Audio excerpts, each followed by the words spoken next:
दोस्तों, आज आप देखने वाले हो बर्लिन सीजन 1 के एपिसोड नंबर 4 को। और अगर आप इस सीरीज के एपिसोड 1, 2 और 3 को देखना चाहते हैं तो इसका लिंक आपको डिस्क्रिप्शन में मिल जाएगा। तो चलें बिना टाइम वेस्ट किए बढ़ते हैं वीडियो की जानिब। एपिसोड 4 की शुरुआत में हम देखते हैं कि बर्लिन चर्च जाता है, जहां डैमियन, ब्रूस और रॉय ये सब देख रहे थे कि सेफ में आखिरी गहना रख दिया गया था या नहीं। जिसके बाद बर्लिन वहां आकर पूछता है क्या सभी गहने रख दिए गए, जिस पर कैला बताती है कि सभी गहने रख दिए गए हैं और अब ये सेफ 15 घंटे बाद ही खुलेगी और उस सेफ को सिर्फ मार्क ही खोल सकता है। जिसके बाद वो सब अंदर जाने के लिए तैयार होते हैं। यहाँ डैमियन बर्लिन से कहता है तुम पिछले 2 दिन से पेरिस में नहीं थे और मार्क की वाइफ भी यहाँ पर नहीं थी, तुम उसके साथ थे इसलिए यहाँ नहीं पहुँच पाए। जिस पर बर्लिन कहता है आप क्यों जलनखोर माशूका की तरह बात कर रहे हैं। इसके बाद वो सब कपड़े पहनते हैं और कैला सीसीटीवी का लूप ऑन करती है। जिसके बाद ये रोबोट की मदद से एंटी चैम्बर की कंक्रीट वाली दीवार को हटाते हैं और अंदर एंटर हो जाते हैं और इसके बाद वो सेफ के अंदर जाते हैं। अब ये सब एक एक करके सारे गहने उठाते जाते हैं और साथ ही उन्हें टिक मार्क करते जाते हैं ताकि कोई भी गहना रह न जाए।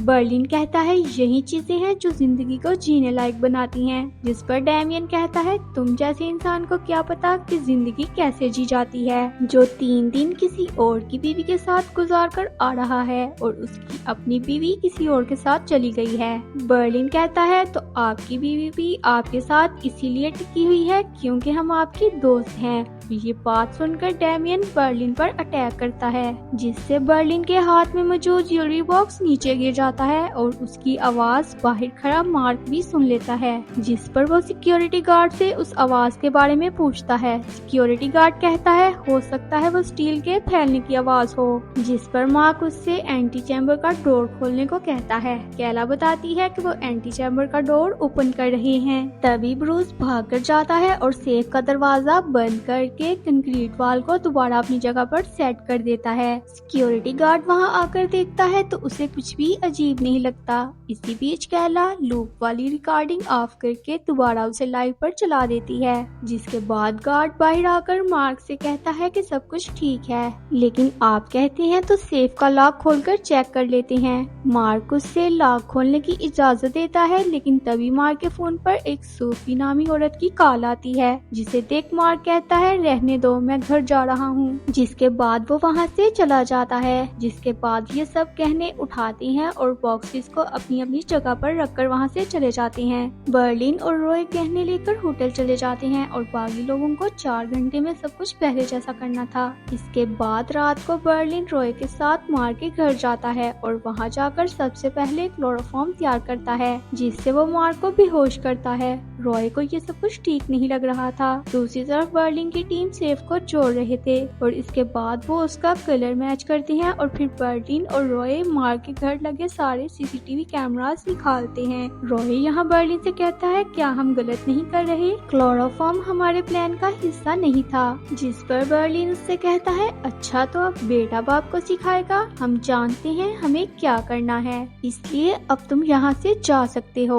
और इस बात से रॉय काफी हर्ट हो जाता है। रॉय के जाने के बाद बर्लिन मार्क के दूसरे घर की चाबी लेता है और उसका मोबाइल फोन भी उठा लेता है और इसके बाद वो मार्क के कपड़े पहनकर और उसी की कार लेकर उसके दूसरे घर चला जाता है, जहाँ जाकर वो ज्वेलरी रैक को बाथरूम में गिराता है और दूसरा टैग जलाकर उसके टुकड़े इधर उधर रख देता है और फिर ज्वेलरी टैग के धागे टॉयलेट सीट के अंदर फेंक देता है और एक हार के अंदर से डायमंड निकालकर उसे सोफे के कुशन पर रख देता है। दूसरी तरफ बर्लिन की टीम अपना काम मुकम्मल करती है और फिर कैला सिक्योरिटी गार्ड को फोन लगाकर कहती है वो हेडक्वार्टर से बात कर रही है और उसने बिल्डिंग के बाहर कुछ मशकूक चीजें होते हुए देखी हैं। जिसके बाद सिक्योरिटी गार्ड अपनी टीम को लेकर बाहर चेक करने जाते हैं और इसी बीच ब्रूस उस बिल्डिंग की वायर में शॉर्ट सर्किट कर देता है, जिससे बिल्डिंग की लाइट चली जाती है। डैमियन दोबारा से एंटी चैम्बर में जाता है और वहाँ जो भी छेड़छानी की थी उसे ठीक कर देता है। जिसके बाद वो वहाँ से निकलकर होटल चले जाते हैं। दूसरी तरफ बर्लिन दोबारा मार्क के घर जाता है और जो सामान उसने जहाँ से उठाया था वहीं रख देता है और इसके बाद वो होटल वापस चला जाता है। बर्लिन ने अपनी टीम से कहा था कि वो होटल जाने के बाद गहनों को पैक करे,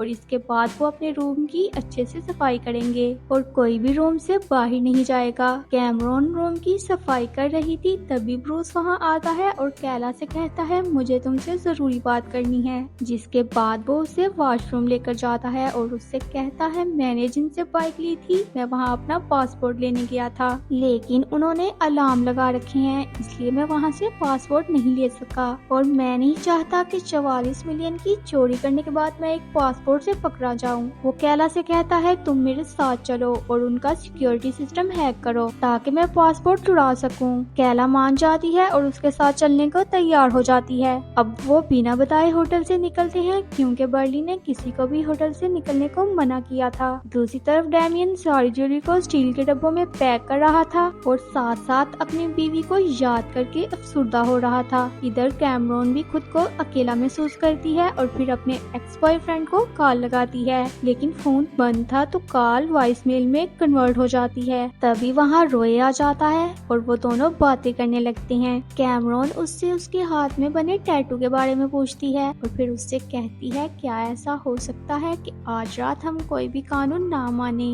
और सारे असूल तोड़ दें। जिस पर रॉय कहता है मैं भी बर्लिन का पालतू कुत्ता बनकर थक गया हूँ। जिसके बाद वो भी बिना किसी को बताए बाहर चले जाते हैं। दूसरी तरफ ब्रूस और कैला उस बिल्डिंग में पहुँच जाते हैं जहाँ से ब्रूस ने बाइक रेंट पर ली थी। कैला वहाँ का अलार्म ऑफ करती है, जिसके बाद वो दोनों अंदर जाते हैं और कैला कंप्यूटर को हैक करने लगती है। तभी ब्रूस देखता है कि नीचे 4 गार्ड्स बैठकर कार्ड्स खेल रही हैं और तभी उनमें से एक गार्ड ऊपर आने लगता है। जब वो गार्ड ऊपर आता है तो सामने कैला को बैठा देखकर उससे पूछता है तुम कौन हो। जिस पर कैला कहती है मैं एमिली हूँ और कुछ देर पहले ही आई हूँ। गार्ड मिचेल के बारे में पूछता है तो कैला कहती है उसके पाँव में मोच आई है इसलिए उसकी जगह पर मैं आई हूँ। इस टाइम ब्रूस टेबल के नीचे छुपा हुआ था। अब कैला गार्ड से कॉफी मांगती है और कहती है आज मेरा पहला दिन है इसलिए मैं थोड़ी कंफ्यूज्ड हूँ। गार्ड कॉफी बनाने लगता है, तभी दूसरे गार्ड्स भी वहाँ आ जाते हैं और फिर पहले वाला गार्ड कैला को उनसे इंट्रोड्यूस करवाता है। जिसके बाद कंप्यूटर में कुछ एरर आने लगता है जिससे कैला काफी नर्वस हो जाती है। गार्ड कॉफी लेकर उसके पास आता है और उससे पूछता है कोई मसला है क्या। कैला कहती है नहीं कुछ नहीं बस ये हैंग हो गया है। गार्ड कहता है ऐसा पहले भी होता है, मैं अभी इसे ऑफ करके ऑन करता हूँ ये ठीक हो जाएगा। जिसके बाद वो कंप्यूटर ऑफ करने के लिए नीचे झुकता है तो सामने उसे ब्रूस दिखाई देता है जो टेबल के नीचे छुपा हुआ था। जिसके साथ ही ये एपिसोड यहीं पर खत्म हो जाता है। दोस्तों अगर आपको ये वीडियो पसंद आई है तो जल्दी से वीडियो को लाइक कर दें और मेरे चैनल को सब्सक्राइब कर दें और साथ ही साथ बेल आइकन को प्रेस कर दें ताकि मेरी तमाम वीडियोस आप तक पहुंचती रहें।